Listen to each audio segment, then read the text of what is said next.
This morning when we had our session to discuss COVID-19 updates with Dr. Gillis and Dr. Stoddard, I took a step back to think a little bit about the macro picture here.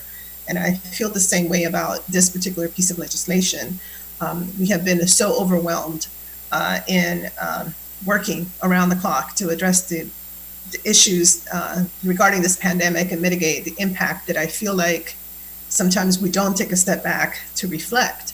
The fact is that this council, in some ways, was foreshadowing a lot. I mean, last year when we passed the racial equity and social justice law, we have to remember that it took King County 10 years to do that.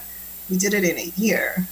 And then all of these different bills regarding the Lead Act or the community policing, as it was stated, all the work around really pushing the envelope to make sure that we are looking at things and addressing things from a structural way, looking at items and initiatives that provide the best possible results and that can also be scaled up. All of that, these were things that we were doing last year without even knowing or imagining that 2020 would bring these twin pandemics. And so I just, want to say that there are times when you find yourself in a specific place for a reason, in a particular time for a reason.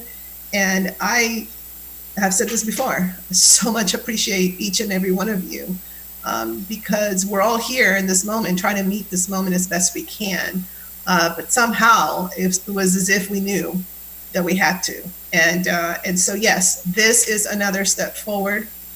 I think that when we were all experiencing the gut-wrenching feeling right after George Floyd's murder and continue to then have to reflect on everything else that we need to do regarding institutionalized racism and, dismantling all of these structures, et cetera, in light of leadership at the national level that just seems to every day put forth another barrier and another barrier and another barrier, it can feel pretty overwhelming and pretty exhausting.